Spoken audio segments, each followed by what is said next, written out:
आलमी हर्बल दवाखाने के सौजन्य से आपकी सेवा में उपस्थित हूँ और आलमी हर्बल दवाखाने के यूट्यूब चैनल पर आपका ख़ास स्वागत है कामधेनु रस के साथ।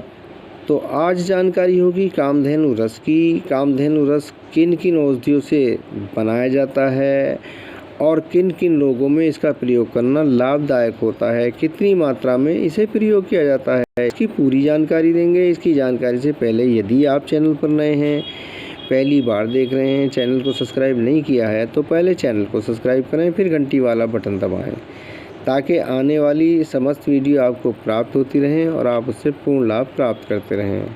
तो कामधेनु रस के बनाने की विधि जानें। कामधेनु रस बनाने के लिए शुद्ध गंधक और आंवला कली चूर्ण इन दोनों को समान भाग लेकर आंवला रस और सैमल मूसली के रस की साथ साथ भावना देकर छाया में सुखाकर सुरक्षित रखें। तैयार है। मात्रा और अनुपान जान लें। 2 से 4 रत्ती सुबह शाम धारोष्ण दुग्ध मधु अथवा न्यूनाधिक मात्रा में घी और मधु मिलाकर दें, ऊपर से दूध पिला दें। गुण और उपयोग भी जान लें। ये बलवीर्यवर्धक, कामोदीपक तथा पौष्टिक रसायन है। इसके सेवन से पिर में विशेषकर शुक्र में ध्वजभंग आदि नष्ट होकर शरीर में काम शक्ति अधिक मात्रा में उत्पन्न होती है। वीर्य की कमी से उत्पन्न नपुंसकता, इंद्रिय की शिथिलता, सुस्ती आदि इससे बहुत जल्द ठीक हो जाया करती है। ये रस रक्तादि धातुओं को शुद्ध करके गाढ़ा तथा नवयौवन प्रदान करता है, अर्थात जवानी देता है, नई जवानी।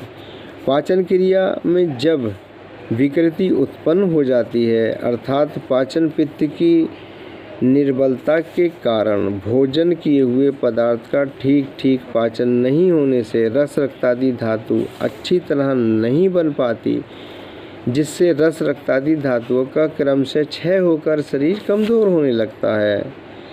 फिर अनेक उपद्रव खड़े हो जाते हैं। ऐसी अवस्था में कामधेनु रस का प्रयोग किया जाता है जो लाभकारी होता है। जीर्ण ज्वर में आयुर्वेद में लिखा है त्रिसप्ताह दीयते तु जीर्ण है ज्वर प्रच्यते बुधे, अर्थात 21 दिन के बाद ज्वर जीर्णता में परिणत हो जाता है, जिसमें मंदाग्नि होने से पाचन क्रिया ठीक नहीं होती। अतएव शरीर में रक्त कणों की कमी हो जाने से रक्त का क्षय हो जाता है।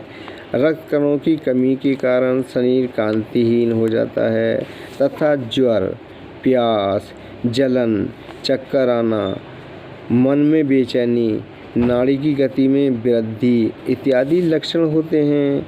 ऐसी अवस्था में कामधेनु रस का प्रयोग अवश्य करना चाहिए जो लाभकारी होता है। विषम ज्वर में तीव्र अवस्था में कामधेनु रस का प्रयोग नहीं किया जाता है, किंतु जब विषम ज्वर पुराना हो जाता है तब ज्वर का विष रक्तादि धातुओं को दूषित करता है। ऐसी अवस्था में कामधेनु रस का प्रयोग करने से रस रक्तादि धातुओं का शोधन होकर अच्छा लाभ होता है। पैतृक प्रमेय में बराबर ज़्यादा मात्रा में पीतवर्ण का पेशाब होना, प्यास ज़्यादा लगना, संपूर्ण शरीर में जलन, पसीना ज़्यादा निकलना आदि लक्षण होने पर कामधेनु रस पिरवाल, चंद्रपुटी तथा गिलोसत के साथ मिलाकर देने से लाभ करता है। अम्लपित्त रोग में आमाशय की विकृति के कारण अन्न का पाचन ठीक ना होकर आमाशय में ही अन्न अधिक काल तक पड़ा रहता है, जिससे पेट में भारीपन, जी मतलाना, मुंह का स्वाद नष्ट हो जाना, खाया हुआ अन्न कुछ समय में जल युक्त दुर्गंध होकर वमन के द्वारा बाहर निकल आना, खट्टी डकारें आना प्रभृति लक्षण होते हैं तथा अम्लपित्त की असाध्य अवस्था में पानी तक नहीं पचता है। पानी पीने के बाद तुरंत वमन हो जाता है। ऐसी अवस्था में कामधेनु रस देने से आमाशय में रहने वाला पित्त जागृत होकर पाचन क्रिया को सुधार देता है, जिससे अन्न अधिक पचने में बाधा नहीं होती है तथा इससे शामक प्रभाव के कारण विदग्ध पित्त की अम्लता के कारण होने वाले वमन, खट्टी डकारें, आरुचि, जी मचलाना आदि लक्षण शांत हो जाते हैं।